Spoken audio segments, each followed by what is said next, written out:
xibaar yu wér te wóor ca tàng-tàng ba abonnez-vous pour ngeen di mën di jot suñuy vidéo.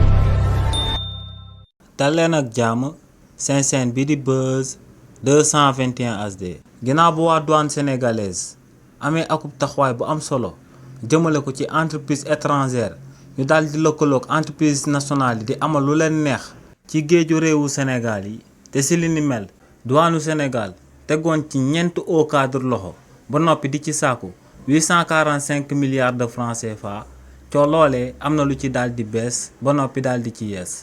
coow loolee nu mu demee moom mooy que ne waa douane sénégalaise dañ daan amal ay contrôle daal di koy jëmale ci kullu bato bu daal di bàyyeekoo bitim réew daal di dugg si réewu Sénégal ndax kookee nekkinam daal dinay méngoog sart yi nga xam ne ci lañ ko daal di tënk ci réewu Sénégal si li ni mel nag waa douane sénégalaise dañoo waroon a daal di contrôler bato biñ dippee Amazon nga xam ne société biñ dippee McDermott ñoom ñoo ko daal di moom. si li ni mel nag waa douane sénégalaise ginnaaw bañ bëggee woon a amal vérification yooyee dañoo xooloon bato biñ dippee Amazon te waa McDermott daal di koy moom ba sonn ci taaxu Sénégal yi waaye gisuñ ko woon fenn. si naka noonee la waa douane bu Sénégal continué woon di amal seeni gëstu jëmale ko si li ni mel ba daal di gis que ne du woon bato boobee di Amazon rek moom moo nekkatu ci réewu Sénégal waaye lu tolloog juróom benn bato yi nga xam ne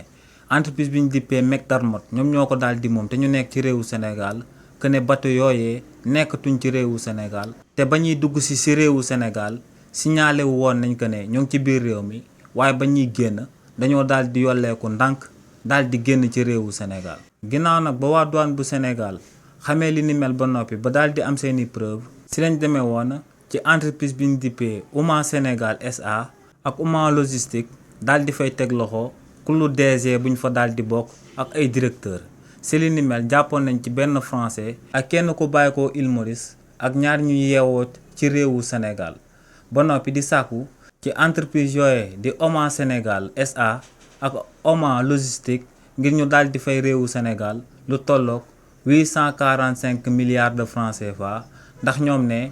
juróom benn bato yooyee ba ñuy génn réewu Sénégal kenn xamut luñ daal di yóbbaale mun naa am mu nekk ay armes mun naa nekk mu nekk or mun naa nekk sax aku pétrole bi ñu daal di sàcc. li ni mel nag moom moo sababoon waa douane bu Sénégal di daan sàkku ci entreprise yooyee di Oman Sénégal SA ak Oman logistique ngir ñu daal di fay réewu Sénégal lu tolloog 845 milliards de francs CFA ndax ñaari entreprise yooyee ñoom ñoo lëkkaloog entreprise américaine bii di McDermott ngir di ko saytul réglementation douanière yi nga xam ne ñoom ak réewu Sénégal ñoom ñoo ko daal di tënk